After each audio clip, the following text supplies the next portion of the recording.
Ano naman kaya mangyayari sa araw na to? Ito, budol. Ito, budol to.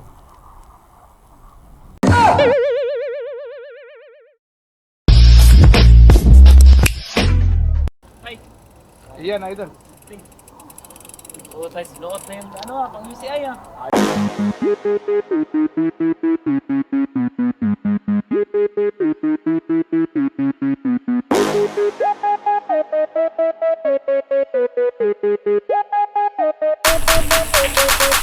Ano, pag-alam na natin.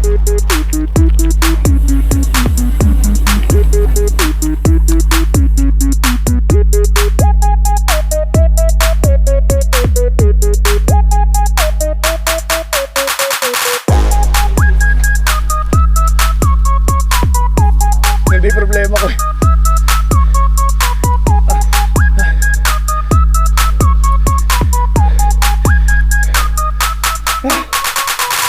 Kuha.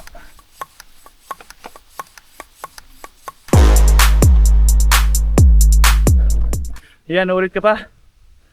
Mulit ka pa rito. Aba, mayabang. Kala mo di kayo nakahinto ah. Tala mo kasi ko ilan yung gradient. Kita ba? Boom. Tang ina mo. 45 boss. Bad trip. Mucho to. Hai. Ato goya kumeta. Pagkayari ng 45% na gradient, ang kasunod. Yan lang. Yan i-recover mo. 29. Tukod talaga.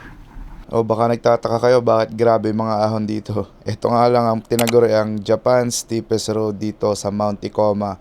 Boundary siya ng Nara Prefecture and Osaka Prefecture. Ito ang pinakamabilis na daan dati. Papuntang Osaka, galing ka ng Nara, or galing kang Osaka, papunta ka ng Nara. So wag na kayo magtaka kung bakit ganito. Sasakyan niya, umaatras dito eh. Paano pa kaming dalawa dito? Dapat, may nagawa ba akong kasalanan sa'yo? Patawarin kita. Ba't ganito? Pahinga muna tayo, dapat. Unyang ka ba yung mata? Buti nga, kaya na. Kaya. Kaya, uy. Dapat kasi konti.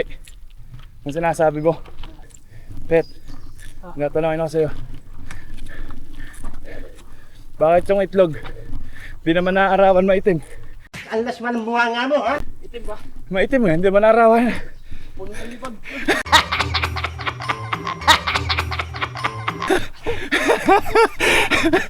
At ang ginamahon na ganyan pa.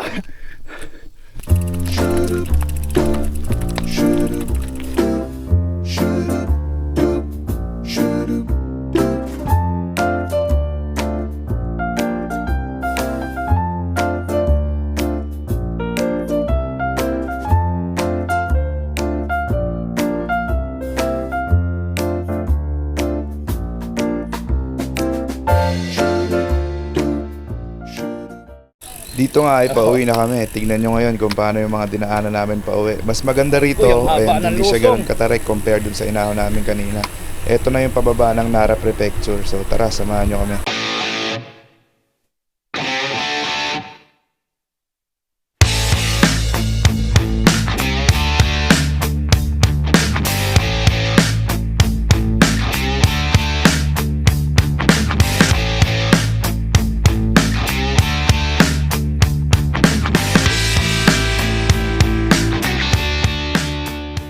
So ayun mga idol, dito nga natatapos ang ride na to. Maraming salamat ulit sa pagsama nyo sa amin dito sa mapakagandang lugar na to.